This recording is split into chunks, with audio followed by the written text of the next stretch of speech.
Namo tassa bhagavato arahato sama sambuddhassa. Namo tassa bhagavato arahato sama sambuddhassa. Namo tassa bhagavato arahato sama sambuddhassa. Pujaca pujanianang etam manggalam utamang. Menghormat mereka yang patut dihormat, itulah berkah utama.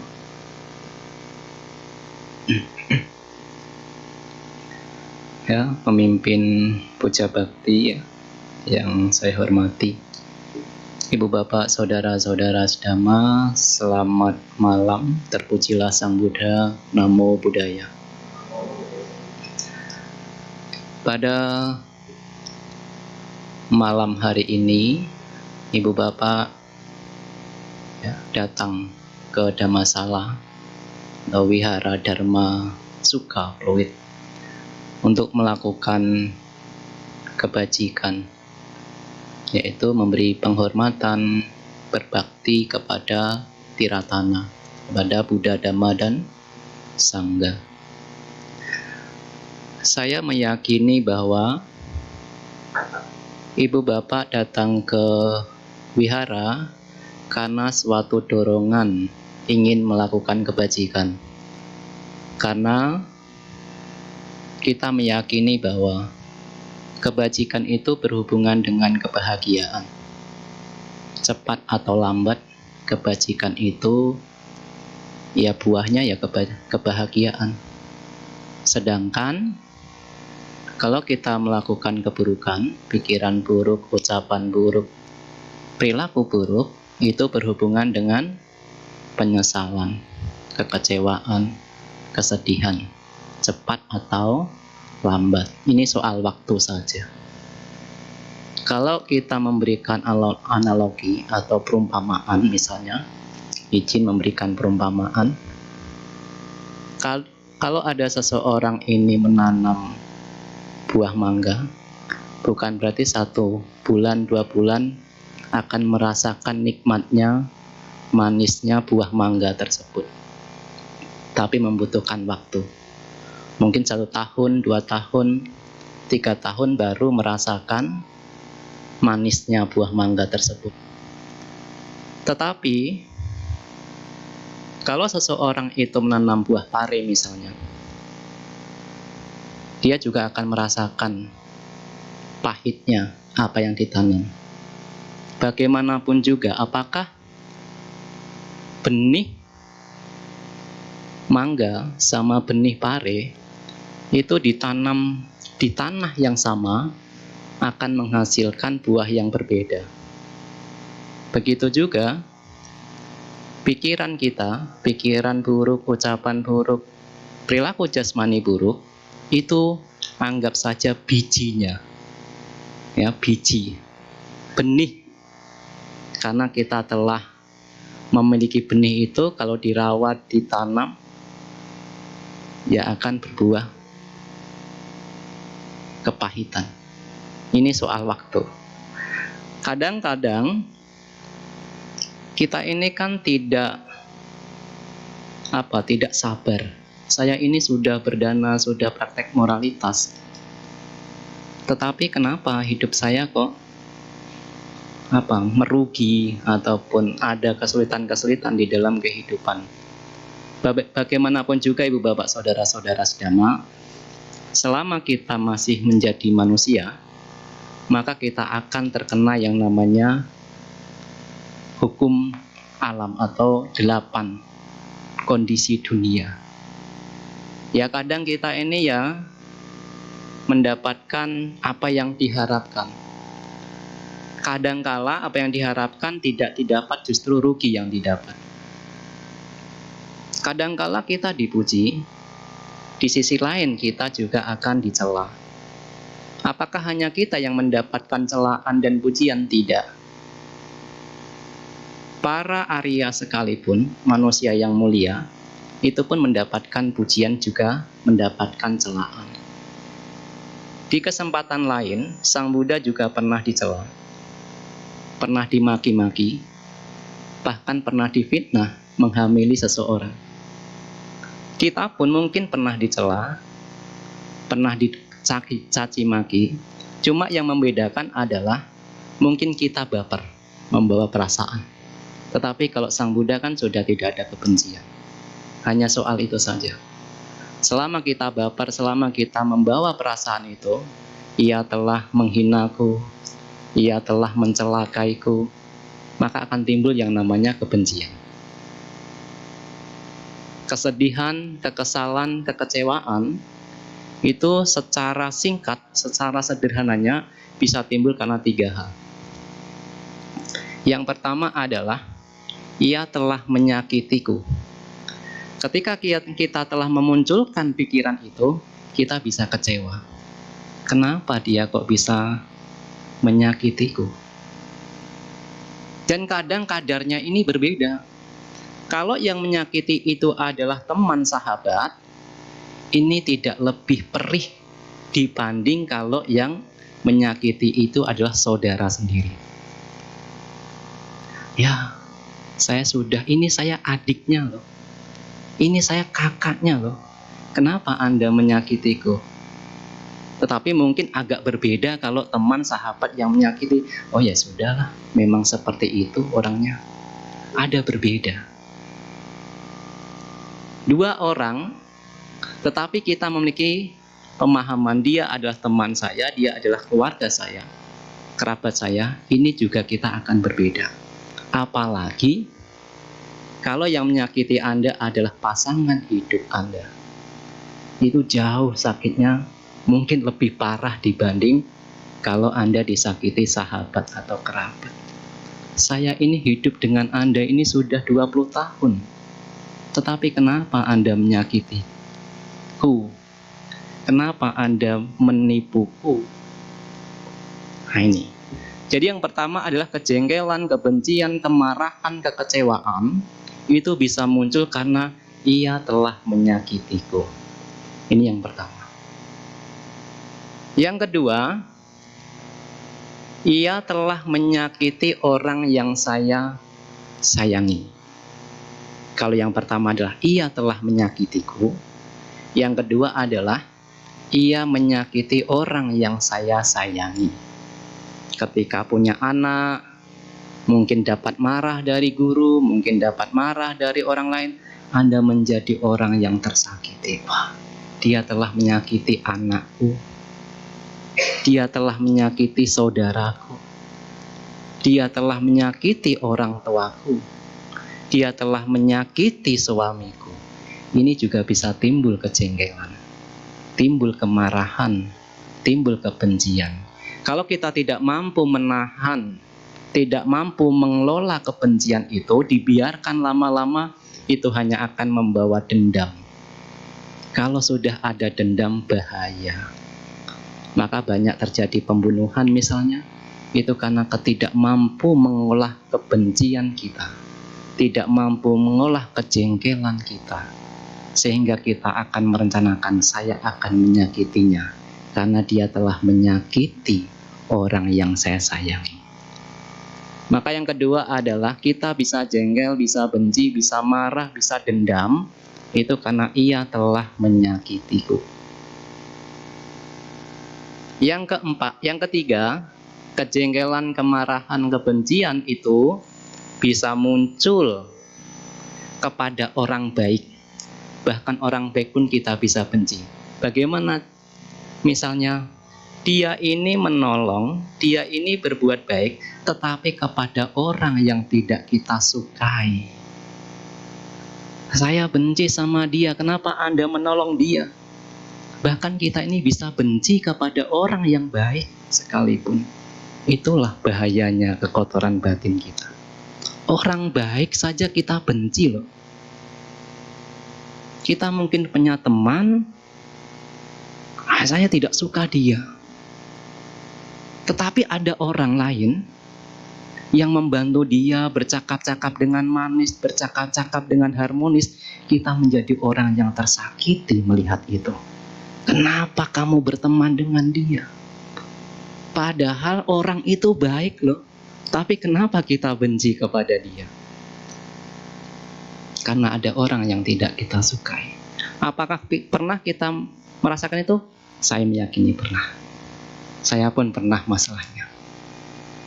Apalagi kalau seandainya kita hanya bertiga misalnya.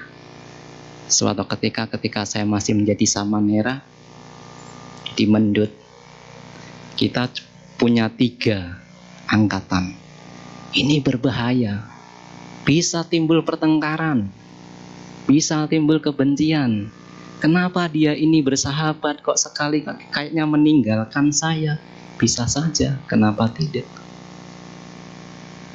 Nah ini jadi 3 hal ini bisa menyebabkan kejengkelan, kemarahan, kebencian, bahkan bisa melakukan keburukan sekalipun. Ia telah menyakitiku, ia telah menyakiti orang yang saya sayangi, ia telah membantu atau baik kepada orang yang kita tidak sukai. Nah ibu bapak saudara-saudara sedama, ketika kebencian itu kita tidak mampu mengelolanya, kita tidak mampu untuk meredamnya, maka kita bisa melakukan tindakan yang brutal sekali. Bahkan mungkin kita menjadi orang yang sangat keji, hingga melukai bahkan membunuh. Dan kalau kita sudah melakukan keburukan, kejahatan itu pun akan mengikuti kita. Kemanapun kita pergi, ini hanya soal waktu. Saya melakukan keburukan juga tidak ada buahnya. Tunggu dulu. Seperti tadi ketika seseorang menanam buah pare, tidak lantas menikmati pahitnya buah pare. Ia harus menunggu. Kalau Sang Buddha mengibaratkan seperti kalau seseorang ini memeras susu, tidak lantas susu itu akan menggumpal seperti mentega, tetapi menunggu waktu. Orang yang berbuat buruk selama keburukannya ini belum berbuah, belum merasakan kesakitan, penyesalan, kesedihan, ia hanya akan melihat yang baik-baik saja. Tidak apa-apa mencuri, wong tidak kelihatan. Ini belum berbuah. Kadang kita melakukan keburukan itu kita melakukan karena ini belum berbuah. Sehingga ketika ada orang mencuri kedua, ketiga kalinya, keempat kalinya, aman saja.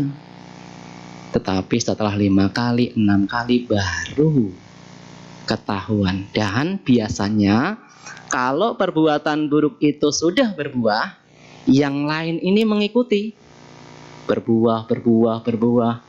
Yang awalnya hanya sekedar mencuri, oh dia pernah membunuh, berbuah lagi. Oh dia pernah menyakiti orang lain, akhirnya perbuatan buruk yang dilakukan ini berbuah. Karena waktunya, kondisinya ini memungkinkan.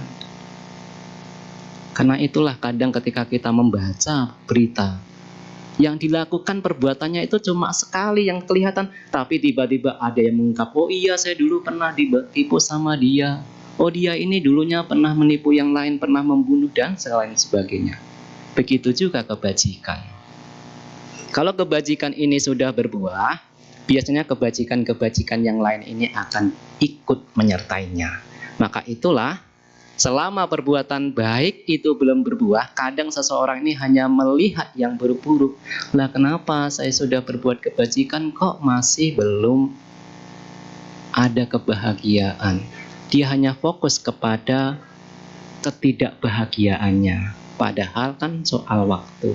Nah ibu bapak saudara-saudara sedama, selama kita ini masih menjadi manusia biasa, artinya di dalam Dhamma itu kita belum termasuk dalam orang yang mulia atau orang Arya, maka selama itu juga kita bisa jatuh ke alam rendah. Alam neraka, alam binatang, alam peta, dan alam asura. Masih ada kesempatan. Wah Bante, sekarang saya mampu menjaga moralitas saya. Iya sekarang. Siapa yang bisa menjamin 1 tahun yang akan datang Anda tetap bisa menjaga moralitas? Oh Bante, sekarang saya ini suka meditasi, suka berdana, suka menjalankan upasatasila. Iya, di kehidupan sekarang. Tetapi adakah jaminan di kehidupan yang datang Anda juga bisa bertemu Dhamma? mempraktekkan kembali sila, mempraktekkan dana, mempraktekkan samadhi. Selama seseorang belum termasuk dalam Arya, maka kesempatan untuk bisa jatuh masih terbuka lebar. Maka ibu bapak, saudara-saudara sedama, sering sekali mungkin ibu bapak telah mendengarkan, ini loh caranya untuk mencapai sotapanna. Karena memang bagaimanapun juga patut untuk dicapai. Di dalam Dhamma memang Sang Buddha sudah memberikan jaminan. Setidaknya hanya sotapanna yang sudah berani mendeklar dirinya, sudah berani mengatakan, saya sudah terbebas dari 4 alam penderitaan. Itu hanya sotapanna yang berani. Atau Sang Buddha sudah menyatakan hanya sotapanna lah yang sudah bisa terbebas dari neraka, binatang, peta, dan asura.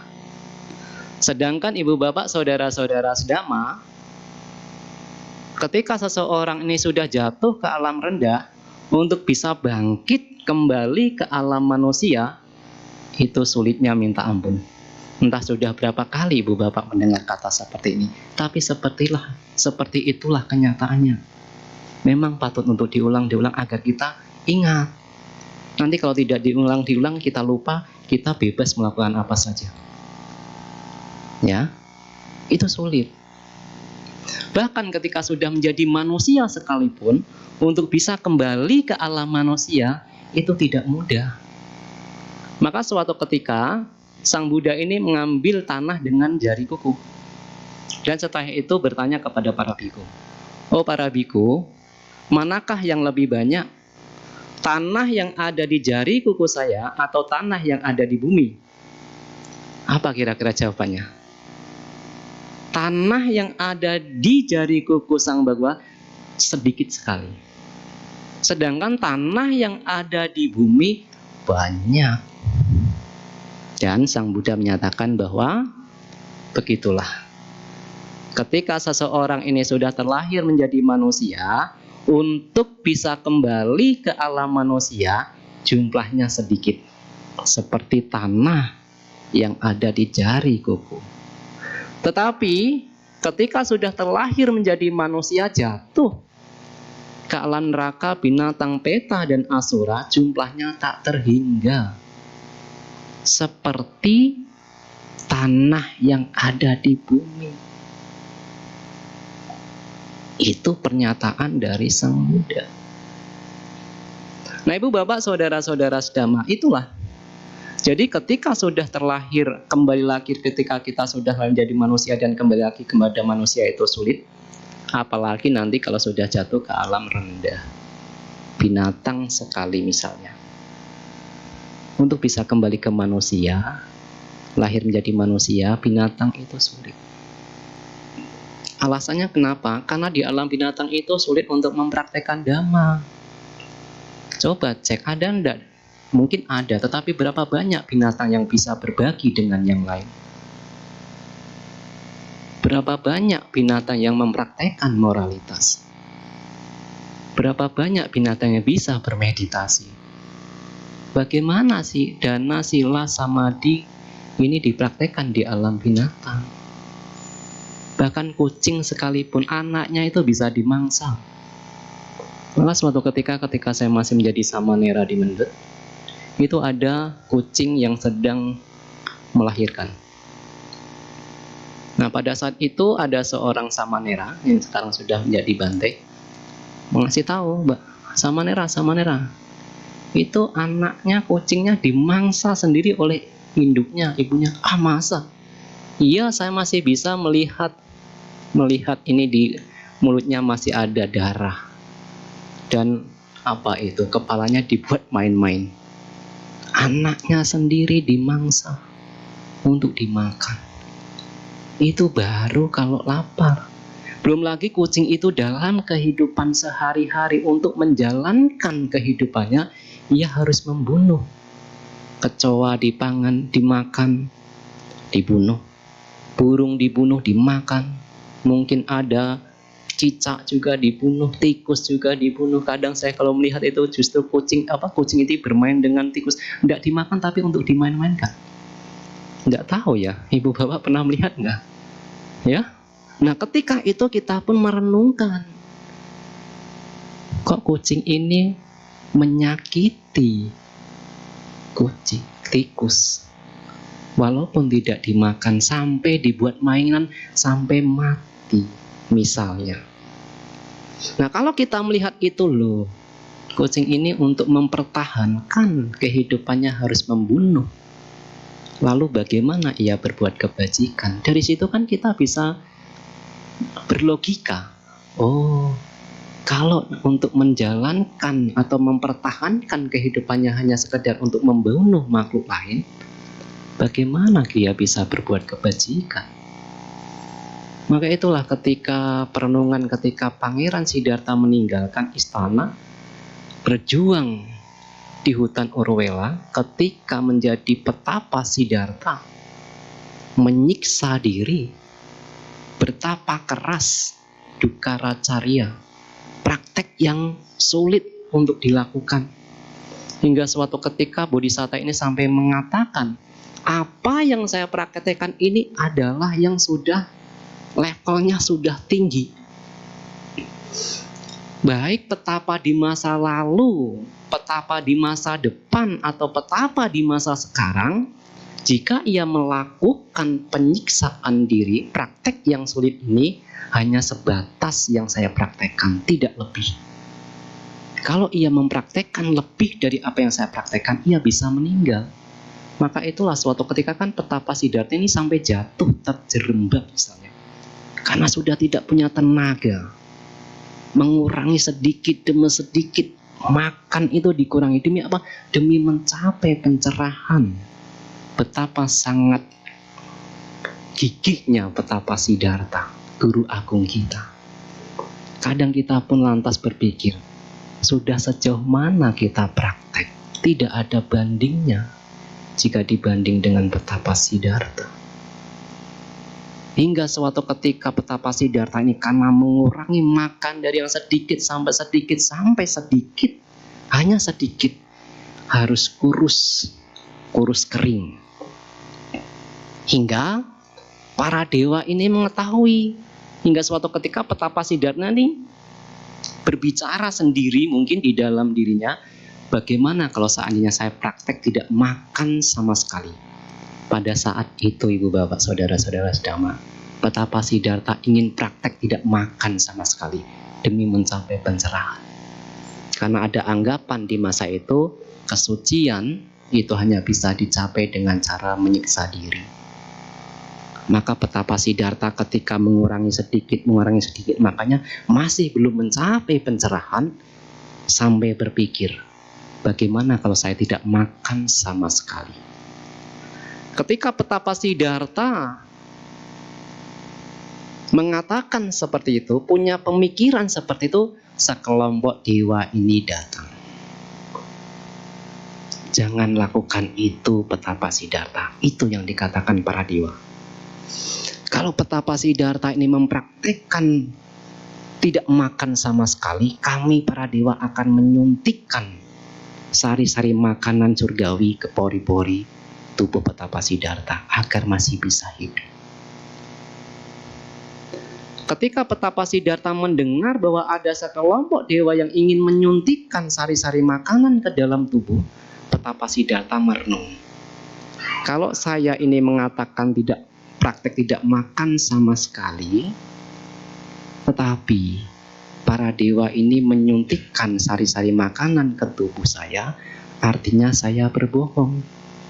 Karena saya mengatakan praktek tidak makan sama sekali, tapi kenyataannya para dewa ini menyuntikkan sari-sari makanan ke dalam tubuh. Saya berbohong kalau saya tetap mengatakan saya praktek tidak makan sama sekali. Karena seorang bodhisatta tidak ingin berbohong, tidak punya kemampuan untuk berbohong, maka petapa Siddhartha akhirnya mengusir para dewa. Tidak perlu, saya akan makan tetapi sedikit. Itulah keagungan bodhisatta. Ia rela untuk tidak makan makanan surgawi demi menjaga kejujuran. Tetapi kadang kita demi menikmati rasa enaknya makanan, kita rela melibatkan kebohongan. Bedanya bodhisatta dengan manusia biasa. Kalau bodhisatta rela, kurus, rela menderita demi menjaga kejujuran. Rela untuk tidak makan makanan surgawi demi kejujuran. Tapi kadang kita berbohong demi makan makanan lezat. Itu bedanya. Tapi kadang kan yang kecil-kecil ini kan kita abaikan. Ini mah tidak termasuk praktek. Kadang kita hanya saya ingin menjadi sotapanna, saya ingin menjadi sotapanna. Tetapi yang kecil-kecil ini dilupakan. Kita ingin yang besar, pikiran kita hanya ingin yang besar. Tetapi yang kecil-kecil ini terlupakan. Tetapi ibu bapak saudara-saudara sedama, maka pada malam hari ini sebetulnya saya ingin menjelaskan. Ada 6 yang biasanya sering dilakukan orang mulia. Kalau kita ini tidak bisa melihat ia sudah sotapanna, orang ini sudah mencapai kesucian, Sang Buddha menjelaskan, inilah 6 kebiasaan yang sering dilakukan seorang sotapanna. Ini bisa kita praktekkan juga loh di dalam kehidupan sehari-hari. Apa yang dipraktekkan orang mulia ini juga patut untuk kita lakukan di dalam kehidupan sehari-hari. Maka pada suatu ketika, ini sebetulnya awal tapi saya tidak yakin apakah semuanya nanti bisa terjelaskan.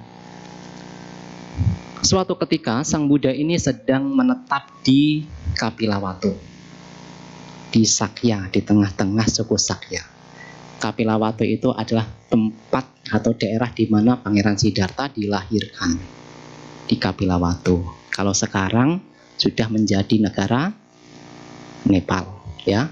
Ibu bapak sudah ke India, yang sudah ke India biasanya akan mengunjungi Taman Lumbini. Nah, Taman Lumbini tempat di mana Pangeran Siddhartha dilahirkan, sekarang sudah berpindah bukan India tetapi sudah menjadi Nepal, negara Nepal. Nah, ketika Sang Buddha sedang menetap di suku Sakya tersebut di Kapilawatu, ada Mahanama, Brahmana Mahanama. Ada penjelasan bahwa Mahanama ini adalah saudara atau kakak dari Bante Anuruddha.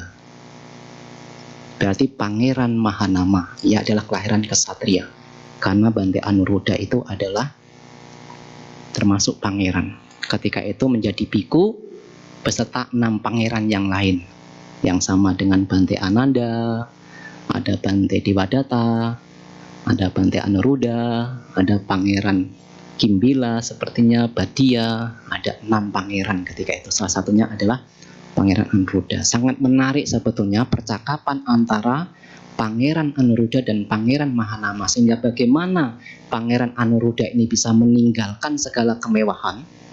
Bahkan suatu ketika Pangeran Anuruddha ini karena memiliki kebajikan yang begitu sangat besar, suatu ketika bahwa kalaupun seandainya Anuruddha ini tidak pernah mendengar kata tidak ada, karena saking kebajikannya begitu sangat besar, apa yang diinginkan selalu ada. Itu timbunan kebajikan yang begitu sangat besar di masa lalu. Diceritakan salah satunya adalah pernah berdana kepada Paceka Buddha bernama Paceka Buddha Taganasiri atau siapa, saya agak lupa. Tetapi salah satu kebajikannya adalah suatu ketika ini berdana makanan kepada Paceka Buddha. Sedangkan Paceka Buddha ini baru keluar dari Nirodha Samapatti, meditasi yang mendalam.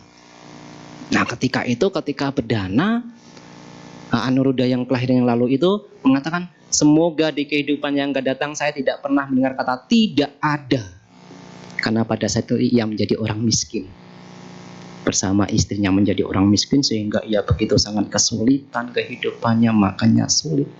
Maka mungkin ia ketika melakukan kebajikan itu, ia pun berharap, semoga di kehidupan yang akan datang saya tidak pernah mendengar kata tidak ada.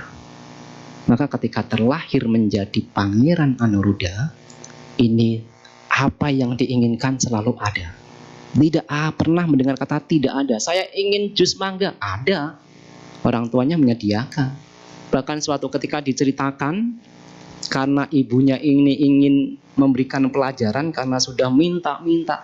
Ini anak saya ini tidak mengetahui kata tidak ada. Apa yang diinginkan selalu ada. Maka dikasih nampan kosong. Itu minta roti atau kue gitu, karena kalah dan bertanding dengan pangeran yang lain, maka ia taruhannya itu adalah kue.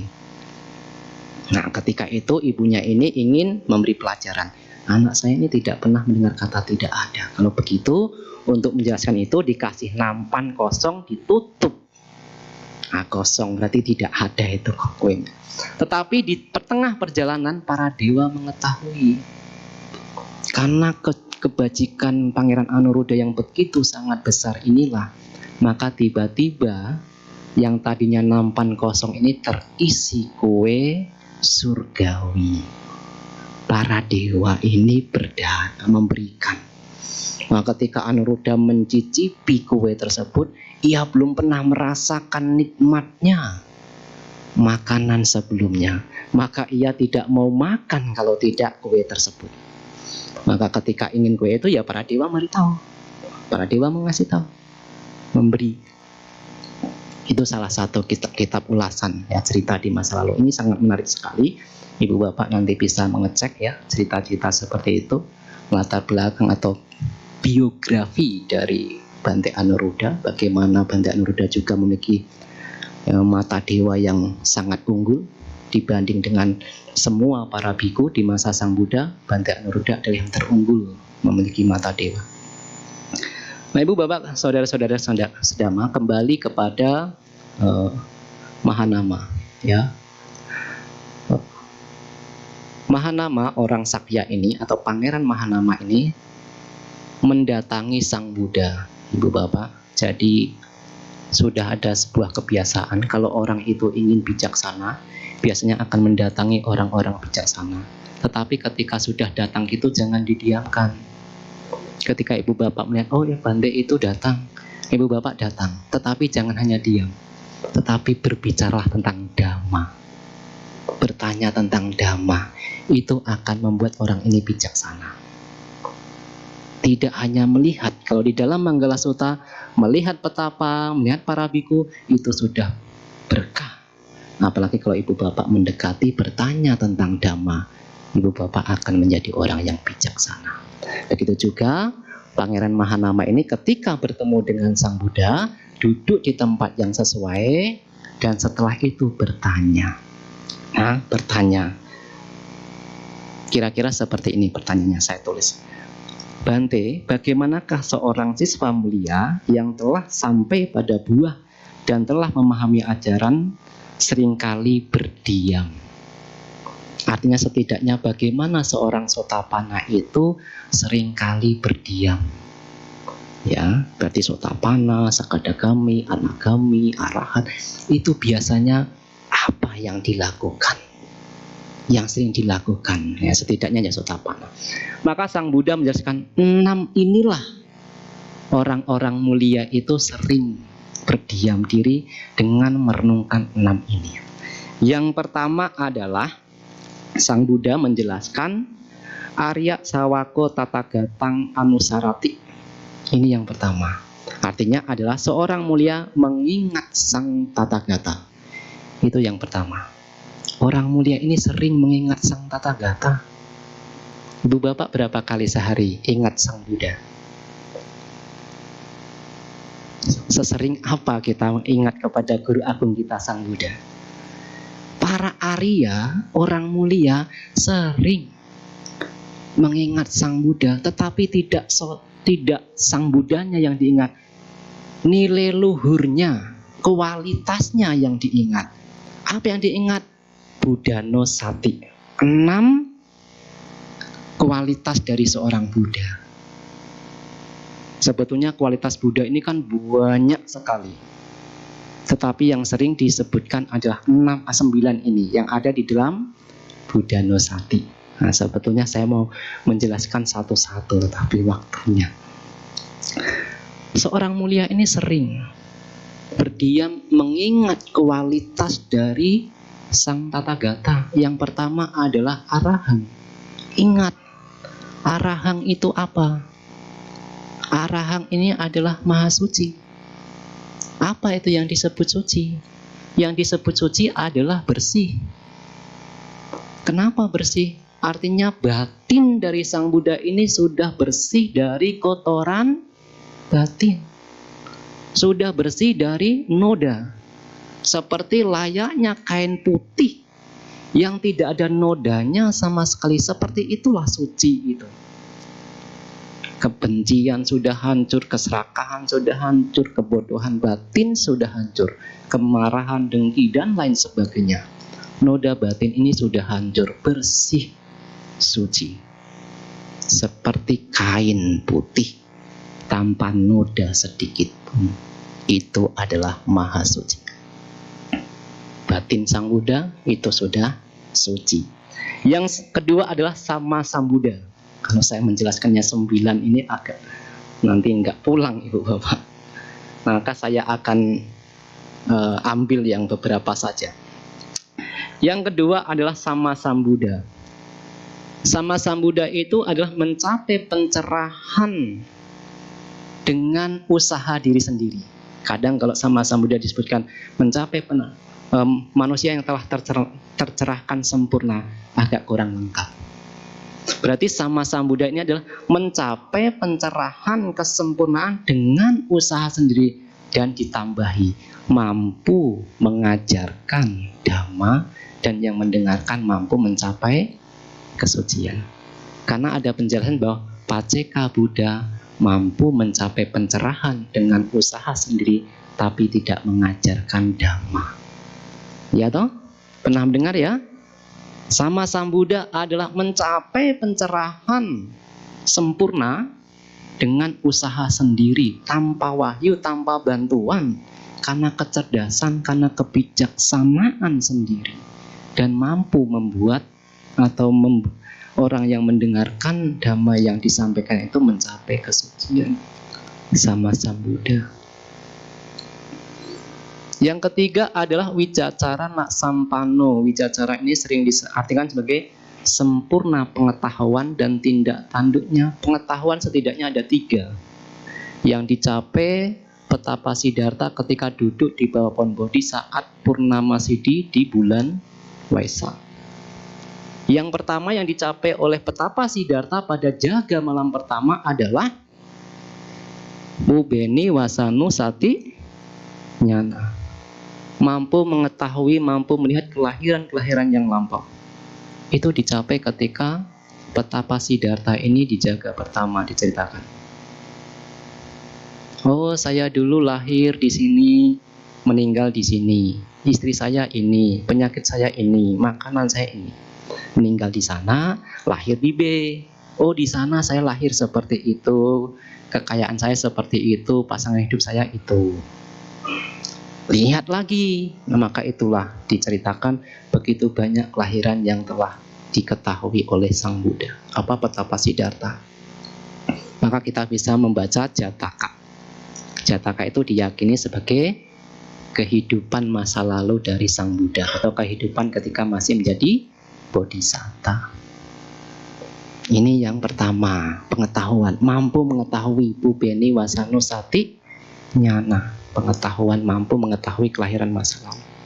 Yang kedua adalah Jijaka kedua, biasanya diceritakan atau ditulis jam 10 sampai jam 2 pagi. Itu Sang Buddha mampu memiliki dibacaku nyana, bisa membedakan, bisa mengetahui, oh ini lahir menjadi orang kaya itu karena perbuatannya sendiri. Oh, ini ketika lahir sudah memiliki kekayaan yang sedemikian rupa, ia lahir hina, ia lahir rendah, ia menjadi ini, menjadi itu karena perbuatan sendiri. Itu diketahui oleh Petapa Siddhartha ketika dijaga Kedua, memiliki dibacaku nyana, mampu mengetahui kelahiran makhluk hidup ini tidak bisa dipisahkan dari yang namanya apa? Karma. Maka itulah disebut kama yoni. Semua makhluk lahir karena perbuatan. Itu diketahui oleh Petapa Siddhartha di jaga kedua, tetapi belum mencapai pencerahan. Baru di jaga ketiga, antara diceritakan jam 2 sampai jam 6 pagi, disinilah semua asawaka atau kekotoran batin anusawa yang paling halus sekalipun sudah hancur. Asawakaya nyana. Betapa Siddhartha menjadi Buddha, mengetahui segala noda batin sudah hancur total. Kina jati, kelahiran ini sudah terpotong. Tidak ada kelahiran lagi sebagai makhluk hidup. Itu pengetahuan. Ya, pengetahuan. Dan tentu karena sudah kekotoran batin ini sudah hancur total, maka perilaku pun menjadi menawan. Ucapannya tidak menyakiti, perilaku jasmaninya begitu sangat anggun, tidak bertentangan dengan norma, tidak bertentangan dengan hukum alam, sempurna. Wicacarana sampano. Sepertinya tidak cukup. Ada Sugato, ya. Sugata ini adalah sempurna menempuh jalan ke nibbana. Su itu baik, ya. Gata itu biasanya atau gati jalan. Jadi mencapai ke alam nibbana itu atau mencari pencerahan itu dengan cara yang baik. Tidak lain adalah 4 kebenaran Arya. Ada lagi adalah lokawidu, pengetahuan segenap alam. Setelah itu saya baca yang cepat saja.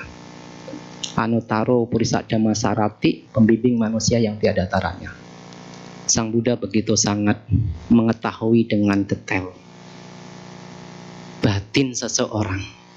Ketika seseorang ini belum mampu mendengarkan 4 kebenaran mulia, maka Sang Buddha biasanya menyampaikan pube anukata, ya, dhamma bertingkat. Itu disampaikan Sang Buddha kepada biasanya seperti Anathapindika misalnya, Yasa misalnya. Jadi Sang Buddha ini tidak lantas mengajarkan 4 kebenaran Arya, tapi mengetahui dulu ini orang ini atau makhluk ini sebelum mampu memahami 4 kebenaran Arya, apa yang perlu dipelajari. Nah, itu dulu. Jadi kita pun kadang harus mempelajari dulu. Dana itu apa? Kan itu. Sila itu apa? Surga atau saga itu apa? Kalau berdana, praktek moralitas, akan mampu terlahir di alam bahagia. Tetapi alam bahagia ini pun ada cacatnya, ada bahayanya, karena ini pun tidak kekal. Ketika kebajikan-kebajikan dilakukan pun akan lahir kembali. Maka ia pun meninggalkan kesenangan indriawi tersebut. Nah, ketika batin ini sudah agak halus, baru Sang Buddha membabarkan 4 kebenaran Arya. Ada step by step. Itu kemampuan dari seorang Buddha, mampu mengetahui.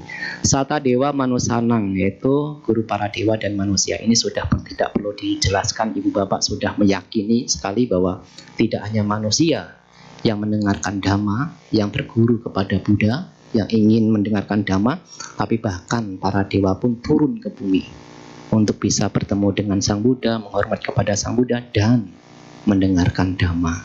Salah satunya adalah Manggala Sutta. Yang Buddha adalah orang yang sadar, yang mengetahui segala hal, dan Bagawa. Bagawa ini adalah sering diterjemahkan sebagai yang berberkah, yang punya berkah, mempunyai berkah. Kalau seseorang ini mendatangi Sang Buddha, ia akan mendapatkan kesejahteraan, kebahagiaan, baik di kehidupan saat ini atau di kehidupan yang akan datang. Itulah Bagawa. Banyak orang yang mendapatkan kesejahteraan, banyak orang yang mendapatkan kebahagiaan, bahkan kebahagiaan tertinggi sekalipun setelah bertemu dengan Sang Buddha dan mendengarkan Dhamma. Yaitu, itu adalah para Arya itu mengingat 9 kualitas dari Sang Tathagata. Manfaatnya apa Ibu Bapak ketika kita mengingat, ketika merenungkan kualitas dari Sang Buddha? Kan itu sebetulnya. Apa manfaatnya Bante ketika saya merenungkan, oh Sang Buddha ini maha suci, Sang Buddha ini adalah sempurna, mencapai kesempurnaan dengan usaha sendiri. Apa manfaatnya? Itu yang paling penting. Maka Sang Buddha menjelaskan bahwa ketika para Arya ini mengingat nilai-nilai luhur kualitas dari Sang Tathagata tersebut, pikirannya ini lengang dari kebencian, keserakahan, dan kebodohan batin. Ini yang paling penting. Ketika kita mengingat Sang Buddha, ketika kita mengingat kualitas luhur dari Sang Buddha, agar kebencian ini tidak muncul, agar keserakahan ini tidak muncul, agar delusi kebodohan batin ini tidak muncul. Karena yang terisi adalah nilai luhur dari Buddha. Maka dijelaskan ketika kita ingat kepada Sang Tathagata, nilai luhur dari Sang Buddha, dan ketika itu kebencian, keserakahan, delusi ini tidak muncul, atau kebodohan buatan ini yang tidak muncul, maka akan muncul yang namanya pamoja, kegembiraan. Orang yang gembira karena pikirannya diselimuti oleh Dhamma, maka setelah gembira ia akan mendapatkan piti, kegiuran, pamoja, piti. Orang yang sudah pikirannya sudah gembira, sudah giur, maka ia akan mendapatkan kaya pasadi, jasmaninya tenang. Kalau pikiran kita tenang, kan jasmani kita menjadi tenang. Ketika Ibu Bapak bermeditasi, usahakan pikirannya ini gembira, pikirannya ini tergiur, tetapi isi pikiran dengan kebajikan. Karena ketika kita duduk bermeditasi, yang muncul adalah kebencian, keserakahan, dan kemarahan, tegang badan kita, tidak tenang. Itu pentingnya ketika kita duduk bermeditasi, isi pikiran dengan kebajikan. Karena kalau pikiran ini penuh dengan kebajikan, yang muncul adalah piti, kaya pasadi. Yang ketiga adalah suka. Bentar, saya agak lupa. Pamoja, piti, pasadi, kaya pasadi yang ketiga, dan yang keempat adalah suka, bahagia. Karena pikiran penuh dengan kegembiraan, penuh dengan kegiuran, jasmani juga tenang, akhirnya bahagia. Bahagia karena diliputi oleh kebajikan di dalam pikiran. Dan yang kelima adalah samadhi, yang kita sering sebut sebagai konsentrasi benar. Ingat, bisa untuk mendapatkan samadhi, diawali dulu pamoja, piti, kaya pasadi, dan suka. Dan untuk mendapatkan kegembiraan, piti, harus ada kebajikan di dalam pikiran. Nilai-nilai luhur dari Sang Tathagata. Kadang kita bahagia, gembira, apakah pikiran kita penuh dengan keserakahan? Kadang iya. Maka itulah jana. Kalau dijelaskan jana itu kan ada 5 faktor jana pertama. Dijelaskan. Vitaka, wicara, piti, suka, dan ekagata. Ingat, vitaka wicara ini berhubungan dengan pikiran. Bagaimana pikiran menempatkan objek? Vitaka. Bagaimana kita memelihara objek itu dengan pikiran? Wicara. Tetapi objeknya harus nilai luhur. Jangan dengan kemarahan. Maka itulah akan muncul jadinya piti, suka, kegiuran, bahagia, dan ekagata. Maka di jana pertama kita masih memiliki pikiran, tetapi pikiran itu harus disertai dengan kebajikan atau nilai luhur. Maka itulah di sini sudah sangat jelas Sang Buddha menjelaskan, ketika seseorang ini mengingat nilai-nilai luhur dari Sang Buddha, kualitas dari Sang Buddha, ia mendapatkan inspirasi dengan Dhamma. Karena ia penuh dengan inspirasi Dhamma, ia penuh dengan nilai-nilai luhur yang terkandung di dalam Sang Tathagata, maka kebencian, keserakahan, dan kebodohan batin itu lengang, tidak muncul. Nah, baru ketika noda batin ini tidak muncul di dalam pikiran, baru mendapatkan pamoja, piti, pasadi, suka, dan samadhi. Itu. Maka sering kita menggunakan samadhi di dalam agama Buddha itu adalah citta bawana. pengembangan batin. Apa yang dikembangkan? Nilai luhurnya. Jangan yang dikembangkan adalah pikiran buruknya. Mungkin tidak ketika kita melihat seseorang itu objek, tapi yang muncul pikiran buruk. Mungkin tidak. Ketika kita menatap, apakah ada konsentrasi? Ada. Apakah ada perhatian? Ada. Tetapi penuh dengan keserakahan. Bisa juga kegembiraan muncul, kebahagiaan muncul, tetapi diawali dengan pikiran serakah, diawali dengan pikiran penuh dengan kekuatan batin, maka itu berarti jana salah. Berarti kan ada konsentrasi salah, berarti ada konsentrasi benar. Nah, kalau seandainya kita menatap objeknya adalah Sang Buddha, misalnya ketika kita melihat Sang Buddha dan yang muncul adalah Sang Buddha begitu sangat agung, Maha Suci, bisa saja yang muncul adalah kedamaian, kebahagiaan, dan itulah yang terjadi pada mata Kundali. Pernah mendengar ya cerita mata Kundali ya? Sudah pernah mendengar? Bagaimana ketika mata Kundali sakit parah di depan rumah karena ayahnya yang begitu sangat kikir, Adinapubaka, sudah sakit parah, melihat keagungan Sang Buddha yang memang datang ke situ sengaja untuk bertemu dengan mata Kundali mendapatkan, wah, Sang Buddha agung. Keyakinannya tumbuh kepada Sang Buddha. Pada saat itu bahagia, tenang, dan pada saat itu meninggal. Dan ketika meninggal terlahir di alam surga Tawatimsa. Nah, Ibu Bapak bisa membaca itu di dalam Dhammapada Kata, syair kedua sepertinya. Batinnya damai ketika melihat Sang Buddha, tetapi melihatnya karena kualitas dari Sang Buddha. Karena meninggal dengan penuh kedamaian, meninggal dengan penuh kegembiraan, maka mata Kundali terlahir di alam surga Tawatimsa. Maka pada saat itulah kadang ada yang bertanya, apakah dengan hanya memiliki keyakinan kepada Sang Buddha bisa terlahir di alam dewa? Maka biasanya diarahkan itu mata Kundali. Tapi harus menjaga batin ketika meninggal, karena bagaimanapun batin itu adalah kondisi yang terakhir.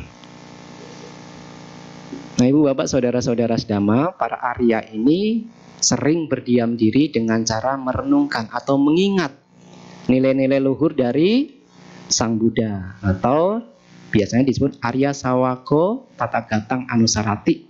Yang kedua adalah Arya Sawako Dhammang Anusarati, merenungkan kualitas dari atau ingat kualitas dari Dhamma. Ada 6. Dhammanusati, Swakato Bhagavata Dhamma. Dhamma ini telah sempurna dibabarkan oleh Sang Bhagawa. Baik, sudah sangat baik. Karena Sang Buddha kan sempurna. Maka apa yang disampaikan, diajarkan Dhamma itu ya mengacu kepada ajaran, misalnya bisa juga mengacu kepada ajaran. Maka Dhamma yang diajarkan itu ya sempurna. Karena yang mengajarkan adalah makhluk yang sempurna. Karena tujuan dari Dhamma yang diajarkan tidak lain adalah agar kebencian ini hancur, keserakahan hancur, kebodohan batin hancur. Itu saja. Maka kadang disebut indah di awal, indah di pertengahan, indah di akhir. Atau baik di awal, baik di pertengahan, baik di akhir. Apa ini? Kita sering mendengar Dhamma ini diajarkan indah di awal, indah di pertengahan, indah di akhir. Ya, biasanya mengacu kepada pariyati, pati-pati, dan pati-weda. Pariyati itu adalah belajar. Dhamma yang diajarkan ketika kita mempelajari, ketika mendengar, oh ini adalah tujuannya untuk melenyapkan, menghancurkan kebencian, keserakahan, kebodohan batin. Ketika kita mempraktekkan ajaran yang disampaikan Sang Buddha, prakteknya pun tujuannya adalah untuk menghancurkan keserakahan, kebencian, dan kebodohan batin. Dan ketika kebencian, keserakahan, kebodohan batin hancur, disitulah kebahagiaan tertinggi. Indah di awal, pariyati, indah di pertengahan, pati-pati, dan indah di akhir. Betapa sangat indahnya, betapa sangat bahagianya ketika batin tanpa noda sekalipun. Swakato Bhagavata Dhammo Sandiliko Akaliko Hipasiko Opanayiko Pacatang Weditabo Winyo Iti. Nah, nanti ibu bapak bisa membaca artinya. Ya, bisa membaca artinya. Bisa direnungkan Swakato Bhagavata Dhamma ini apa. Ya, bisa direnungkan. Terlihat amat jelas. Yang terlihat amat jelas ini apa gitu misalnya. Ya, kita kan mesti mengetahui, kita merenungkan apa yang terlihat amat jelas. Dhamma ini terlihat amat jelas. Kalau kita punya kebencian, kita punya keserakahan, yang muncul adalah rasa panas, kegelisahan, kekecewaan. Ini terlihat dengan jelas.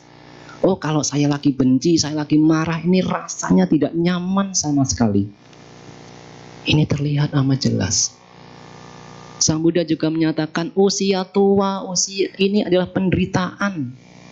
Penyakit ini adalah penderitaan. Terlihat enggak? Misalnya sabe sangkara anicca, segala sesuatu yang terbentuk karena faktor pembentuk semuanya juga akan mengalami perubahan. Terlihat tidak di situ? Terlihat amat sangat jelas. Kalau saya benci, ini rasanya tidak nyaman sekali. Bahkan tidur pun tidak enak, apalagi makan rasanya pahit. Pernah enggak ibu bapak makan tiba-tiba kok padahal manis tapi pahit? Oh, gara-gara mungkin ibu bapak ini pikirannya lagi dalam keadaan dendam, benci, serakah. Terlihat amat jelas. Tak bersela waktu. Artinya ya langsung, tidak ketika ini mengacu kepada pencapaiannya, pencapaian Sotapanna misalnya. Ketika seseorang ini sudah mampu menembus 4 kebenaran Arya, maka pada saat itu juga ia akan capai Sotapanna. Tidak harus menunggu ibu bapak, tidak harus menunggu kalau saya praktek sekarang nanti pencapaiannya setelah meninggal, tidak. Maka itulah bagaimana cara untuk mengetahui, buktikan. Hipasiko datang, itu datang, ayo buktikan sendiri. Kalau Anda tidak percaya, buktikan. Benar tidak bahwa apa yang dipraktekkan ini langsung berbuah? Maka itulah Sang Buddha hipasiko. Buktikan. Kalau Sang Buddha sudah menyatakan bahwa kalau batin ini sudah terbebas dari kekotoran batin, kebencian, keserakahan, kemudian batin ini sudah hancur, akan mendapatkan kebahagiaan tertinggi. Maka untuk membuktikan itu kita praktek Dhamma. Jangan percaya. Sebelum ibu bapak memahami tentang 4 kebenaran Arya, maka kita kan hanya sekedar percaya mungkin. Mengundang untuk dibuktikan patut diarahkan ke dalam batin. Dhamma ini jangan untuk dijadikan menghakimi orang lain. Arahkan ke dalam. Wah, Bante orang itu suka mencela, wah buruk itu sikapnya.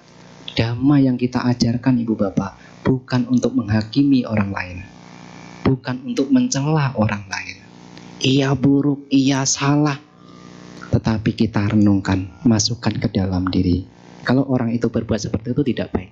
Kalau begitu saya masukkan ke dalam diri kita. Dhamma itu patut untuk diarahkan ke dalam diri. Terutama adalah 4 kebenaran Arya. Ayo direnungkan ke dalam. Tidak ada di luar, di dalam. Di dalam. Duka ada di dalam. Kemunculan duka, sebab dari kemunculan duka ada di dalam. Padamnya duka ada di dalam. Jalan untuk membebaskan atau padamnya dari duka ada di dalam, tidak ada di luar. Dan yang terakhir adalah dapat dihayati oleh para bijaksanaan dalam batin masing-masing. Artinya adalah kita harus praktek sendiri demi sendiri. Kita tidak bisa kita praktek, kita sudah mencapai lalu kita bikin orang itu mencapai seperti yang kita capai. Tidak bisa. Ibu bapak harus berjuang sendiri-sendiri. Untuk mencapai kesucian, ibu bapak harus berjuang sendiri-sendiri. Sang Tathagata hanya sebagai penunjuk jalan, sedangkan kita harus praktek apa yang telah disampaikan. Itu adalah sama ibu bapak, ketika seorang Arya atau orang mulia ini diceritakan Sang Buddha bahwa ketika ia ingat kepada nilai-nilai luhur dari Dhamma, pikiran-pikiran buruk, kebencian, keserakahan, kebodohan batin itu bisa lengang. Dan kalau bisa lengang tidak muncul, maka akan mendapatkan pamoja, piti, pasadi, sukha, dan samadhi. Sama. Yang ketiga adalah Arya Sawako Sanggang Anusarati. Nah, nanti ibu bapak bisa membaca di dalam Sangganusati. Itu juga di situ kualitasnya. Ini juga direnungkan oleh para Arya. Diingat nilai-nilai luhur dari para Arya Sangga. Ia telah berperilaku baik, ia telah berperilaku lurus, ia telah berperilaku benar, dan ia telah berperilaku patut. Karena memiliki 4 hal inilah, baik, lurus, benar, patut, maka orang ini pantas untuk mendapatkan 5 hal. Ya toh, patut menerima suguhan, patut menerima persembahan, patut menerima penghormatan, dan ini adalah ladang atau tempat untuk menanam jasa yang tiada taranya. Kenapa? Karena memiliki 4 hal ini. Arya Sawako Sanggang Anusarati. Ini juga ketika para Arya mengingat tentang kualitas dari Sangga ini, maka kebencian, delusi, dan keserakan ini bisa lengah. Kalau lengah, berarti ia juga bisa timbul yang namanya pamoja, pitik, suka, pasadi, suka, dan samadhi. Dan yang keempat, ibu bapak, ini juga penting, Arya Sawako Atano Silani Anusarati. Para Arya itu ingat kepada moralitasnya, ucapannya, perilakunya itu baik.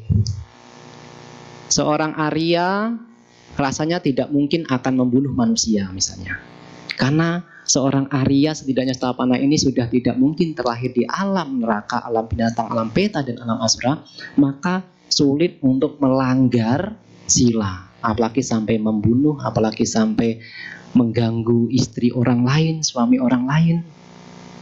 Sepertinya tidak. Ya, tidak. Jadi seorang Arya ini memiliki sila yang dipuji oleh para bijaksanawan. Karena ia ingat memiliki sila yang baik itu, mungkin ketika diingat saya ini ucapan saya baik, perilaku saya baik, ia timbul kebahagiaan, kebencian, keserakan ini tidak muncul karena dia ingat yang baik-baik.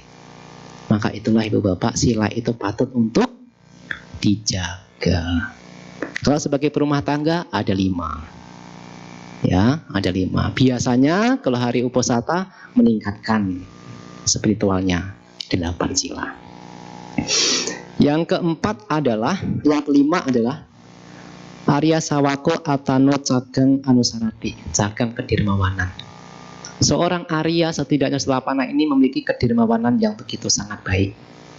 Maka dia ingat, saya suka berbagi. Ketika ada sekelompok orang ini kikir, ini pelit, saya suka berbagi. Saya dengan tangan terbuka memberi. Maka sebetulnya ada yang menyatakan bahwa seorang Sotapana itu sepertinya sudah kedermawanannya sudah begitu sangat baik. Kalau tidak mau dikatakan sempurna, karena kadang dikatakan sempurna, sudah sangat baik. Apalagi kepada Buddha, Dhamma, dan Sangga. Ia begitu sangat terbuka tangannya, berbagi.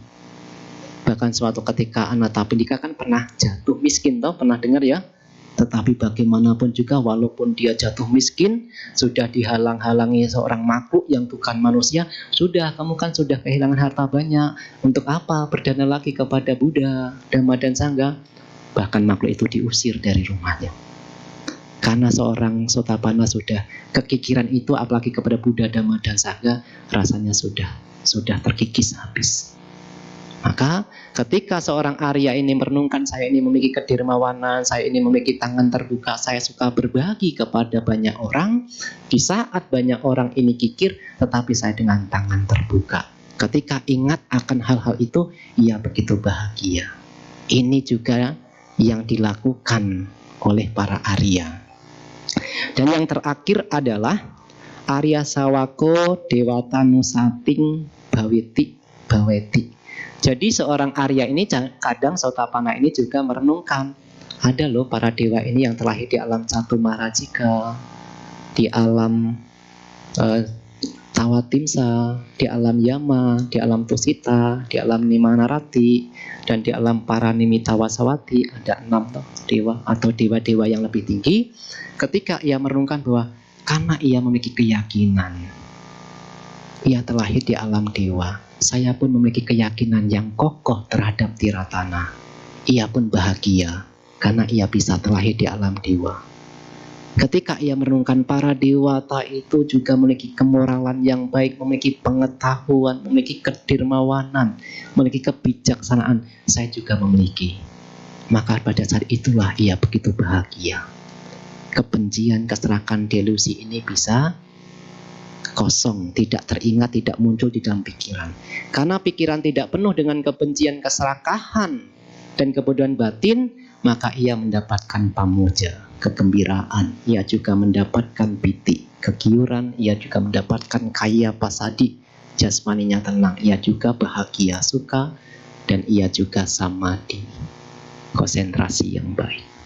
Nah, inilah ibu bapak saudara-saudara sedama, ini ada di dalam Mahanama Sutta, Anguttara Nikaya, kelompok 6. Ibu bapak nanti bisa belajar di situ, mendalami di situ 6 kebiasaan yang dilakukan oleh para Arya, orang mulia, merenungkan tentang kualitas Sang Tathagata, merenungkan tentang kualitas Dhamma, merenungkan tentang kualitas Sangga, merenungkan tentang sila yang dimiliki, merenungkan tentang dermawanan yang dimiliki, dan merenungkan tentang dewata.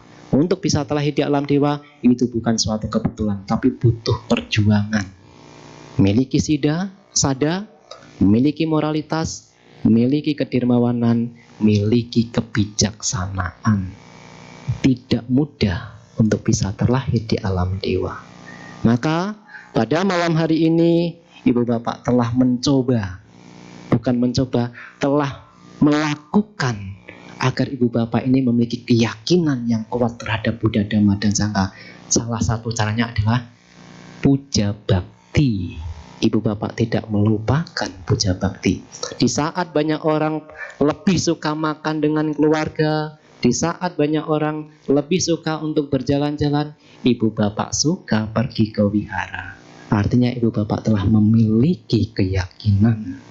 Kalau ibu bapak keyakinan ini dikembangkan, tidak hanya sekedar keyakinan, tetapi juga dipraktekkan moralitas, dipraktekkan kedermawanan, juga menjaga pikiran agar tidak berpikir buruk, dan juga berpikir yang bajik, tidak menutup kemungkinan ketika badan jasmani ini hancur oleh kematian, karena pikiran ibu bapak tenang, damai, ingat kepada Sang Buddha, ingat kepada Dhamma, ingat kepada Sangha, ibu bapak bisa terlahir di alam bahagia. Andai saja di kehidupan saat ini kita belum mencapai titik aman menjadi sotapanna, tetapi sada itu sangat penting, moralitas itu sangat penting, kedermawanan itu sangat penting.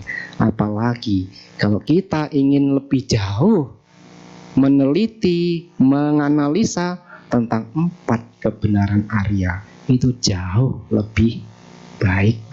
Apalagi sekarang sudah sangat mudah untuk mendengarkan Dhamma, baik melalui YouTube ataupun apapun itu.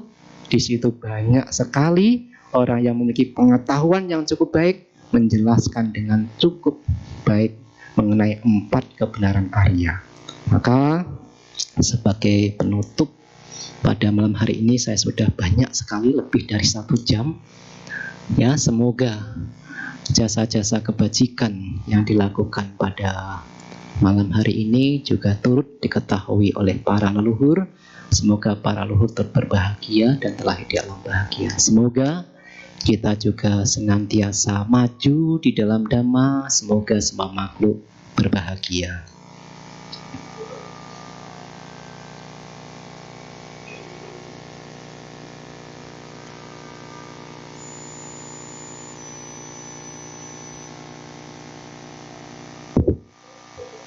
Demikianlah Dhammasena yang disampaikan oleh Yang Mulia Bante.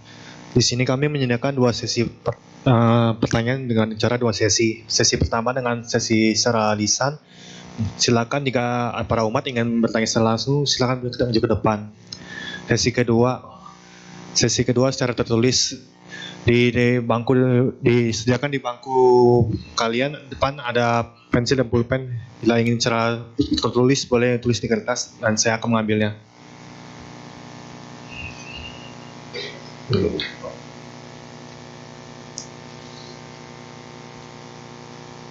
Sambil menunggu pertanyaan masuk, marilah kita nyanyikan 1 buah lagu bersama-sama. Bertugas kami persilakan.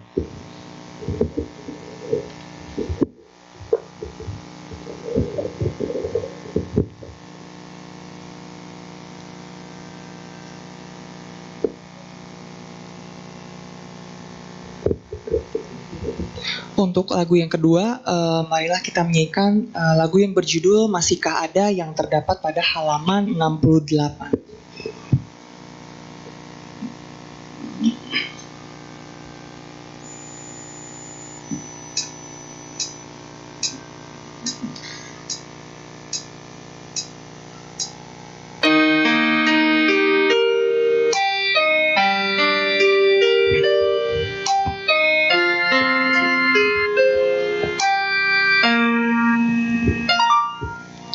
Saat sendiri di keheningan malam, ku coba renungi akan arti hidup ini.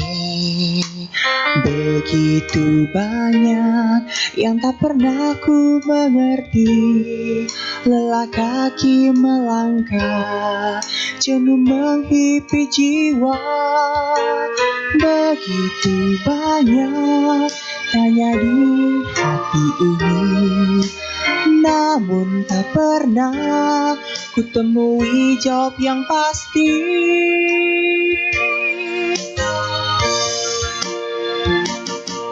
Masihkah ada di hati kita kejujuran dan ketulusan? Mengapa kita harus berdusta pada diri sendiri? Mengapa kita merasa bangga akan kebodohan sendiri? Seakan saja kita rela terikat oleh tanah. Begitu banyak tanya di hati ini, namun tak pernah ku temui jawab yang pasti.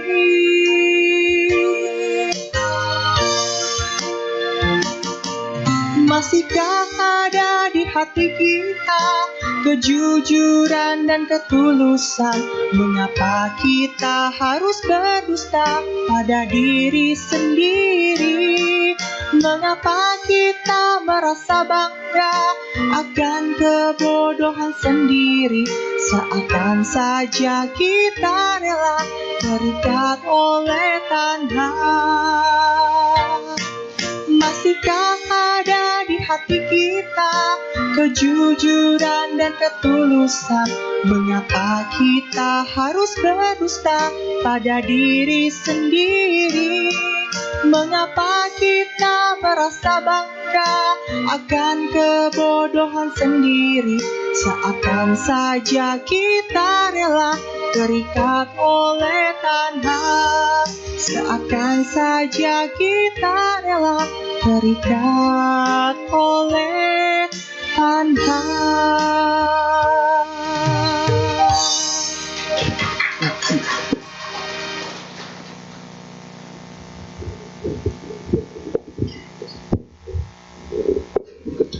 Bapak Ibu, apakah ada yang ingin bertanya secara lisan? Oh, silakan Bu.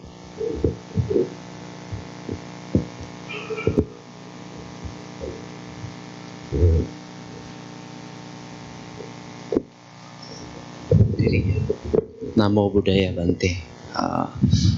Tadi Bante memulai ceramah dengan mengambil satu analogi menanam mangga. Apa yang disemai itu yang kita tuai. Nah, minggu lalu itu saya tertarik dengan, kalau nggak salah siapa pengurusnya, Cimelan ya. Dia menyebutkan ini, siapa yang sering kasih pengumuman? Cimeta ya? Ya, pokoknya begini, pengurus itu bilang ini karma sekelompok. Nah, karma sekelompok katanya kita beruntung. Nah, tadi pagi saya bangun, baru saya keluar itu sudah banyak arak-arakan. Maaf ini bukan berpolitik, bendera Palestina. Ya kita kan, aduh pusing setiap hari itu. Dan kalau kita baca berita juga hampir setiap hari itu pengeboman apa segala. Sekali lagi saya nggak bahas politik, cuman bagaimanapun juga akhirnya keseharian kita juga nggak lepas dari itu Bante. Nah ini kan ada bukan analogi, benang merahnya. Karma sekelompok dengan satu negara P itu ya, gitu. Itu setahu saya 4 juta. Kalau saya bandingkan dengan karma sekelompok yang dimaksud dengan pengurus wihara ini, mungkin umatnya berapa? 400 kali ya. Jadi kecil sekali kan. Nah, pertanyaan saya Bante, mungkin juga ini ada hubungannya dengan teori apa yang kita semai itu yang kita tuai. Dalam teori karma itu, kalau pengertian karma sekelompok dibagi-bagi lagi gak? Karena kan bagi saya nggak apple to apple kalau sekelompok cuma 400 orang dengan satu negara gitu. Setahu saya sih kalau pengeboman kayak gitu satu negara Bante. Oke, terima kasih. Ya, mengenai karma kelompok ya. Memang agak karma itu ya sangat sulit untuk dijelaskan ya, acintea. Jadi kita menjelaskan atau karma ini seperti ini, karma kelompok agak sulit. Tetapi ada satu kisah yang mungkin yang bisa memiliki gambaran ya di masa Sang Buddha, diceritakan di dalam kitab Ulasan. Karena gini, ketika wasa atau setelah selesai wasa, itu ada 3 kelompok biku yang ingin pergi menemui Sang Buddha untuk memberikan penghormatan. Jadi biasanya para biku ini setelah selesai wasa, mungkin karena Sang Buddha ini ada di Sawati misalnya ya, jadi para biku ini yang dari jauh-jauh ini kota ini datang menemui Sang Buddha untuk memberikan penghormatan. Nah, diceritakan salah satu dari ketika kelompok itu ada 7 biku, kalau saya tidak salah ingat ada 7 biku. Nah, 7 biku ini datang bersama-sama, ya, datang bersama-sama ingin menjumpai Sang Buddha dan ingin memberikan penghormatan. Nah, ketika dalam perjalanan sampai ke tempat di mana Sang Buddha berdiam, itu belum sampai, itu sudah terkena malam. Malam ini sudah tiba. Akhirnya para biku ini, yang 7 kelompok biku ini bermalam, ya, bermalam mencari tempat untuk bermalam, bertanya kepada para warga gitu di suatu desa, di manakah ada tempat untuk bermalam. Nah, para warga itu menunjuk di sana ada gua yang bisa untuk dijadikan tempat untuk bermalam. Nah, pada saat itu para biku ini pun yang ketujuh ini datang bermalam di gua tersebut. Nah, tiba-tiba di malam hari pintu gua itu tertutup oleh batu besar. Tiba-tiba. Nah, di pagi hari para biku ini kan tidak bisa keluar. Didorong-dorong tidak kuat. Nah, warga-warga ini yang ingin menemui para biku untuk berdana makan, itu tidak bisa menggeser batu itu. Walaupun sudah sekuat tenaga, bahkan satu warga ini dikerahkan, ini tidak bisa batu itu. Karang besar ini menutup pintu itu, tidak bisa digeser. Diceritakan bahwa itu sampai 7 hari. Nah, uniknya setelah 7 hari, batu ini tergeser dengan sendirinya. Ya, ada uniknya juga. Batu ini tergeser dengan sendirinya. Maka selama 7 hari 7 malam itu para biku itu tidak makan, tidak minum. Mungkin ya sudah lemes sekali, keluar ini sudah sempoyongan kali ya. Nah, ketika keluar dari gua tersebut, para biku ini saling bercakap-cakap. Ini hanya Sang Buddha yang bisa mengetahui kenapa kami bisa terkurung di dalam gua. Nah, akhirnya setelah mendapatkan makanan dana dari para warga tersebut, akhirnya sekelompok para biku ini melanjutkan perjalanan hingga ketika bertemu dengan Sang Buddha menceritakan apa yang dialami oleh sekelompok biku tersebut. Nah, ketika sudah bertanya kepada Sang Buddha menjawab, para biku, Anda dulu juga bersama di kehidupan yang lampau, Anda ini hidup bersama. Nah, ketika itu Anda ini sebagai pengembala kambing atau pengembala lah istilahnya, pengembala. Nah, seorang pemuda yang suka mengembala. ya, mengembala. Nah, pada saat itu yang namanya pemuda ini suka bermain, suka beriseng. Nah, ketika itu ada iguana masuk ke dalam lubang dan ketujuh pemuda atau 5 pemuda ini menutup pintu tersebut. Nah, iguana ini tidak bisa keluar. Main-main, bercanda, udah ditutup saja dengan ranting-ranting. Nah, ditinggal begitu saja. Nah, ketika sudah 7 hari baru ingat, oh dulu kami sedang menutup pintu atau menutup lubang iguana. Nah, ketika ingat, ia pun digeser, disebut. Nah, akhirnya iguana itu bisa keluar. Sang Buddha menyatakan karena perbuatan itulah Anda ini terkurung bersama. Dulu karena Anda mengurung iguana. Mungkin ini yang dikatakan sebagai memiliki karma yang hampir sama. Tetapi apakah setiap orang ini memiliki karmanya sama? Agak sulit, seperti kasus misalnya di suatu negara gitu. Apakah dia adalah memiliki karma yang sama? Ya, agak sulit, saya tidak bisa memastikan karena saya tidak bisa melihat kehidupan masa lalu. Tetapi bagaimanapun, Ibu Bapak Saudara-saudara, dari kejadian itu kita bisa merenung.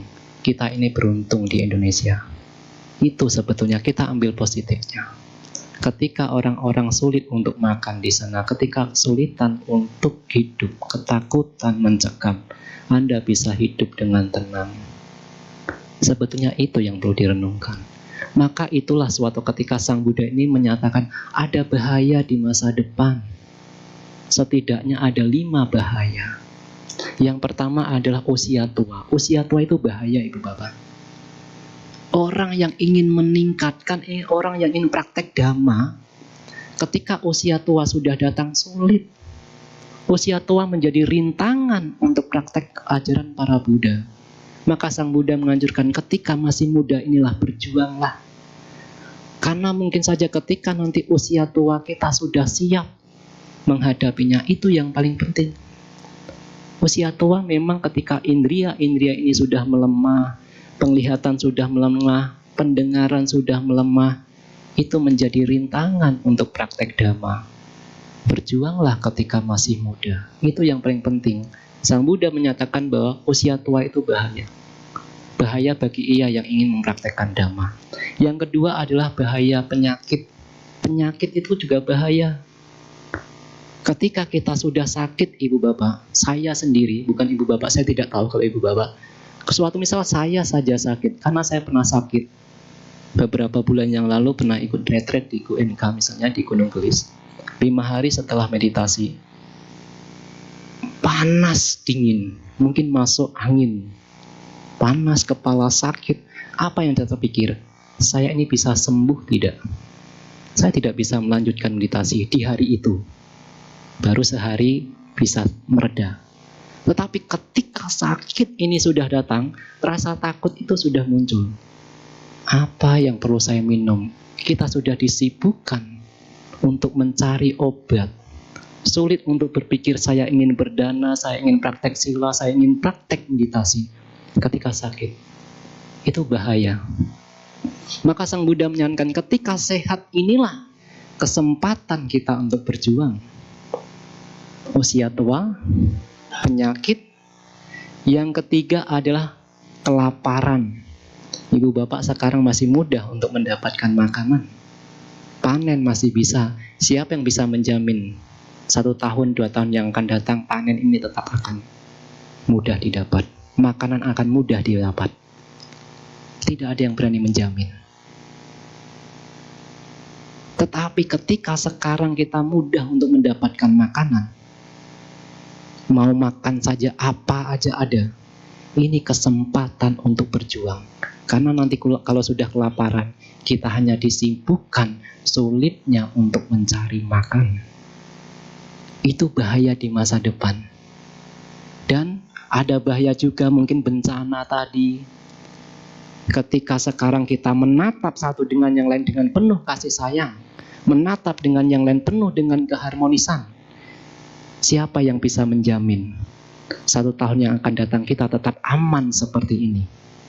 Kita mendapatkan keamanan, kita masih bisa dengan mudah untuk bisa duduk dengan nyaman. Ketika bencana itu sudah datang seperti yang ada di negara sahabat mungkin, ia berkumpul dalam satu yang begitu banyak di ruangan. Ia sudah ketakutan. Ini bahaya. Itulah Sang Buddha menyebutkan, ada bahaya di masa depan, bukannya tidak ada. Tetapi kita tidak perlu mencari ini penyebabnya apa.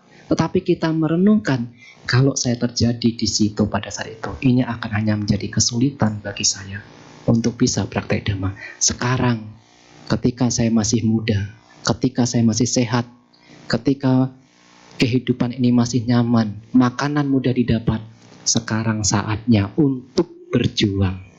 Karena siapa tahu ketika bencana itu datang, tetapi kita sudah damai batin kita tidak akan terpengaruh. Ketika usia tua datang, tetapi kalau kita sudah siap, kita juga siap untuk menghadapi usia tua. Ketika panen ini sulit untuk didapatkan, kelaparan datang, tetapi kalau kita sudah siap batinnya, kita juga tidak akan menderita seperti orang yang tidak siap. Itu menurut saya bagi saya itu yang perlu untuk ditanamkan di dalam diri kita. Seperti itu. Kalau kelompok itu apa yang menyebabkan, agak sulit bagi saya untuk bisa menjawab.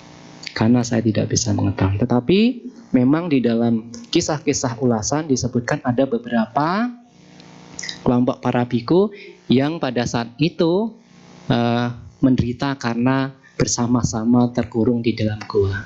Karena dulunya juga disebutkan di dalam kitab ulasan itu, di dalam Dhammapada Atthakatha, mungkin nanti ibu bapak bisa Google 3 kelompok biku gitu, nanti bagus sekali ceritanya diceritakan di situ. Nah itu bisa terjadi. Mungkin seperti kisah di beberapa bulan atau tahun yang lalu, pemain Thailand ya, atau apa itu yang terkurung. Ada ya. Nah itu ya yang bisa saya sampaikan ya Pak. Nah melanjutkan, ini ada pertanyaan Namo Buddhaya Bante mau tanya, apakah arti kosong adalah isi, isi adalah kosong? Terima kasih. Ini mengacu kepada anatta. Ya, anatta. Anatta itu tanpa inti juga disebutkan. Apa inti dari tubuh kita? Ketika kita sudah untuk bisa memahami anatta secara pengetahuan ya, secara pengetahuan dulu, kita harus memulai dari anicca dulu. Segala sesuatu yang terbentuk karena suatu faktor pembentuk, semuanya mengalami perubahan. Apa yang mengalami perubahan itulah dukkha. Apa yang mengalami perubahan dukkha itu tidak pantas disebut sebagai aku, milikku, dan diriku. Kenapa? Karena ini toh berubah. Kalau seandainya kita mau, kadang ada yang menjelaskan seperti ini. Apa yang bisa disebut sebagai wihara? Apakah tiangnya? Apakah keramiknya? Apakah altarnya? Gabungan. Ya di situ. Jadi kosong itu lebih mengacu kepada anatta. Memang ada sunya, ya lebih kepada anatta. Seperti itu nanti untuk mungkin bisa menjelaskan lebih lanjut. Namo Buddhaya Bante, selamat malam. Dikatakan bahwa seorang yang telah mencapai arahanta sudah tidak memiliki rasa takut lagi terhadap apapun. Lalu bagaimanakah dengan orang yang sudah mencapai sotapanna? Apakah masih memiliki rasa takut? Terima kasih Bante. Ya, dijelaskan bahwa seorang arahanta itu kekuatan batinnya sudah hancur total ya, artinya sudah tidak ada sedikit pun kekotoran batin. Maka seorang arahanta itu akan seperti layaknya, diceritakan layaknya seperti buah. Buah itu tidak pengen dipetik juga akan jatuh dengan sendirinya. Kalau meninggal itu ya tidak diharapkan. Seorang arahanta itu ya tidak mengharapkan kematian, tidak menolak kematian, apalagi tidak, maka seperti buah itu saja yang alami. Nah seperti itu, memang seorang arahanta tidak mengalami ketakutan ya. Lalu bagaimana sotapanna? Sotapanna ini baru mematahkan atau menghancurkan 3 belenggu, Sakaya Ditti, Silabata Paramasa, dan Wicikicca. Sedangkan Kamacanda itu masih, Biapada itu masih. Kamacanda berhubungan dengan kesenangan indrawi.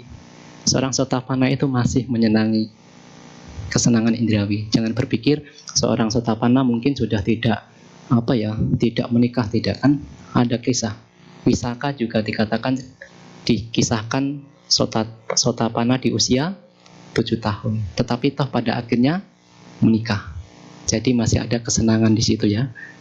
Masih ada kesenangan indrawi. Tetapi seorang Sotapana ini walaupun masih ada kama canda, biapada dijelaskan biapada ini adalah keengganan atau rasa ya mungkin kebencian, tetapi yang tidak mungkin kama canda dan biapada ini akan menyebabkan seseorang ini melakukan pelanggaran berat. Kalau di dalam Ratana Sutta, Ibu Bapak bisa saya membaca di Ratana Sutta, di sini dijelaskan ya. Sebetulnya saya baca dulu ya, biar nanti bisa. Nah, ini Ratana Sutta ya. Dengan kesempurnaan pandangan benar, pandangan benar ini mengacu kepada ya itu memiliki pandangan benar. Sotapana telah mematahkan 3 belenggu, yakni Sakaya Ditti, Wicikicca, dan Silabata Paramasa.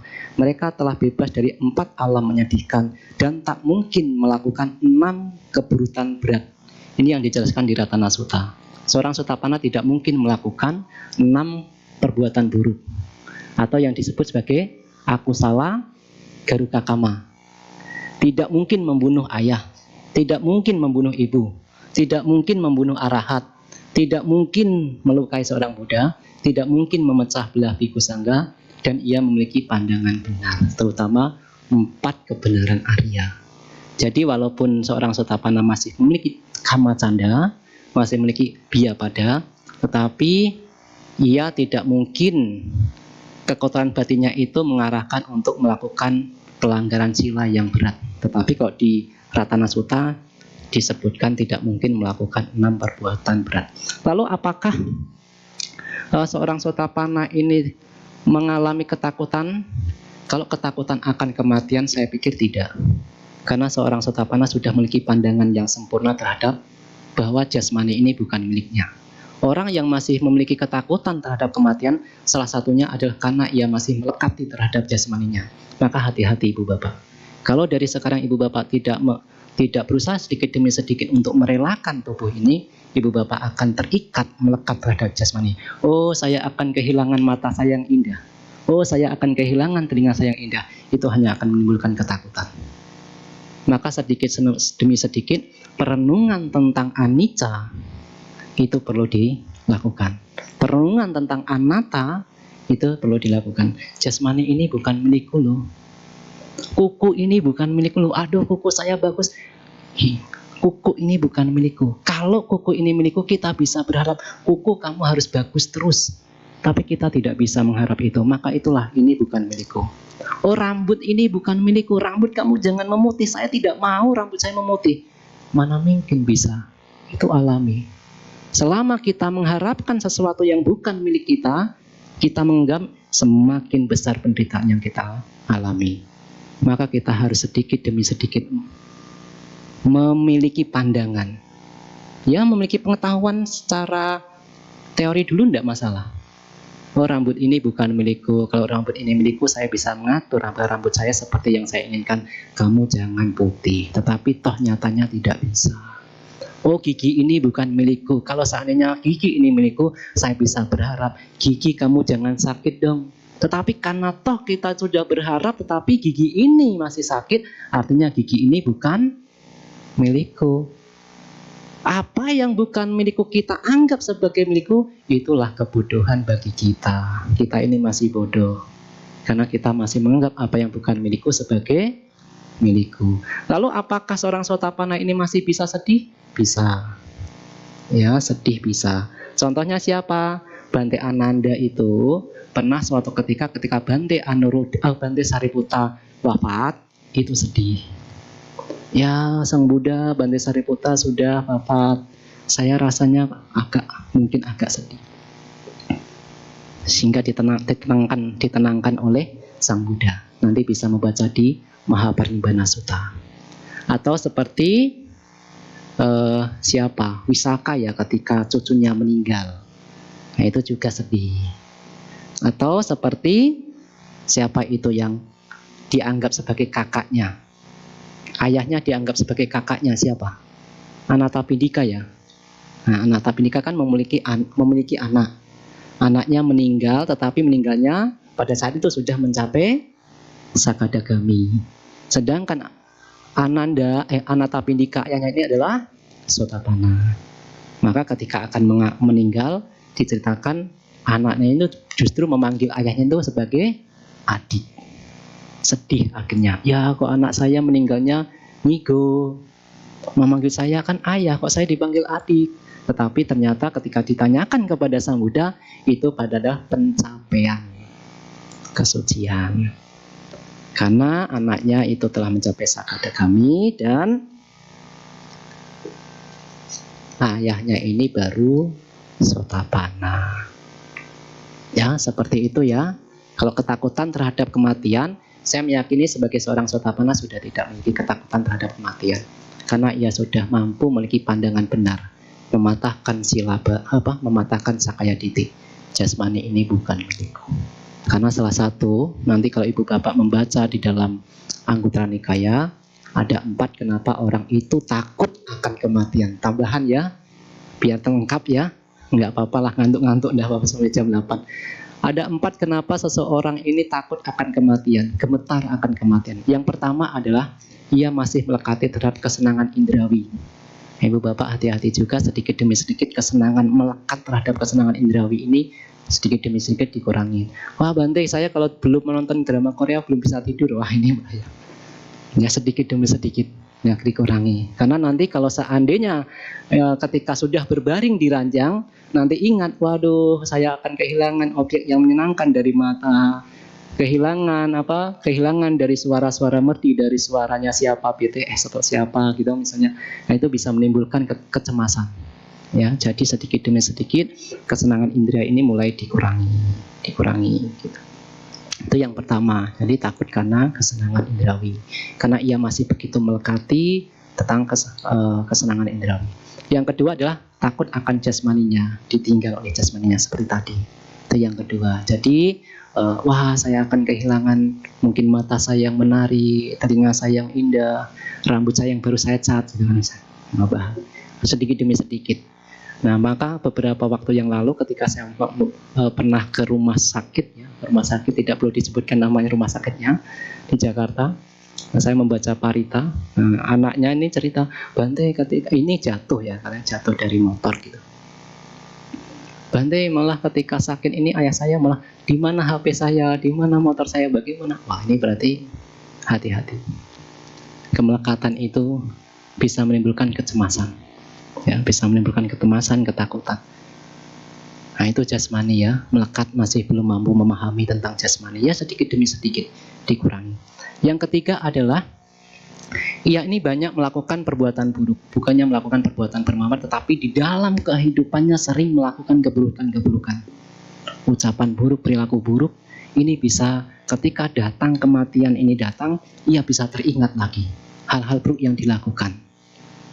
Maka kita merenungkan bahwa seburuk apapun yang kita lakukan di masa lalu itu sudah masa lalu.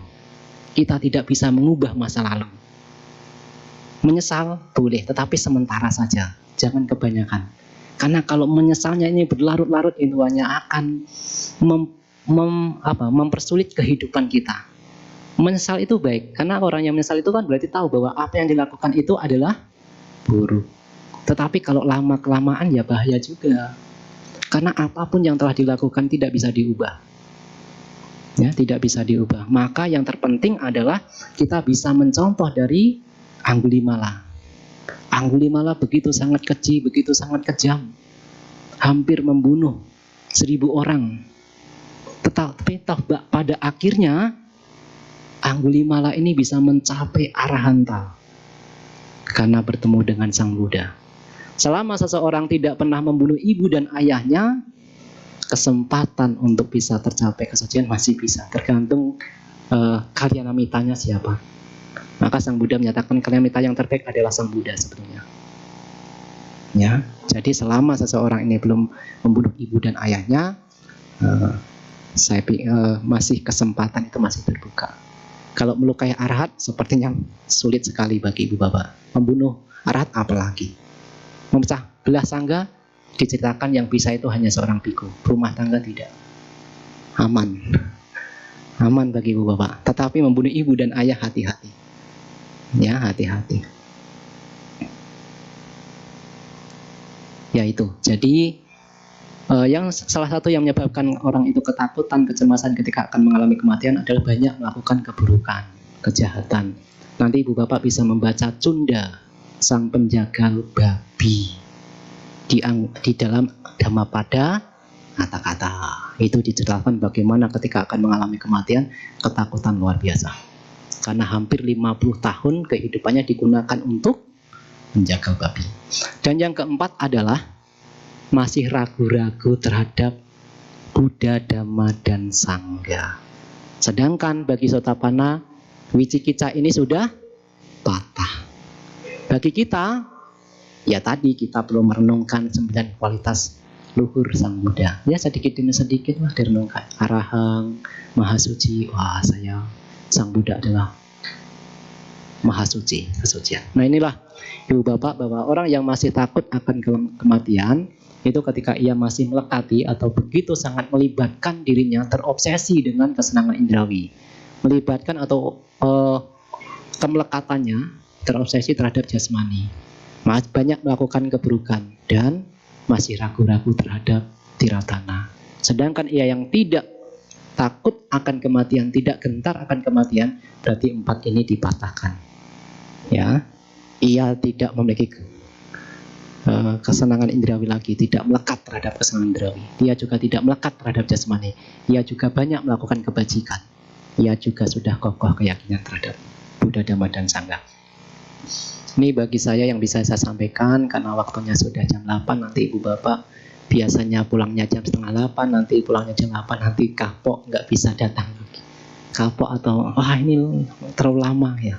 Saya pikir seperti itu ya ibu bapak saudara-saudara sedama ya.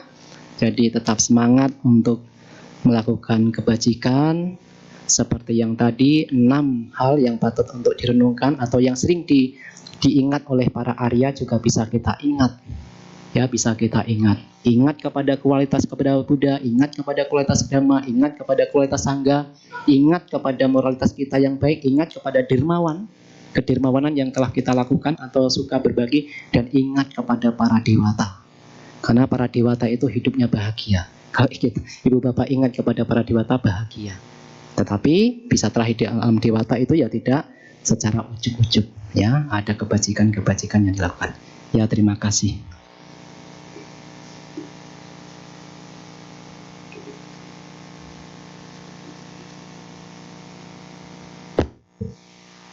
Selesailah sesi tanya jawab pada hari ini. Kami segenap keluarga Wihara Pluit Dhammasuka dan para umat yang telah hadir mengucapkan terima kasih kepada Yang Mulia Bante atas waktu dan kesempatan yang Bante dalam membabarkan Dhamma pada hari ini. Demikianlah umat dipersilakan untuk bangkit berdiri dan bersikap anjali. Yang Mulia Bante akan meninggalkan ruang Dhammasala.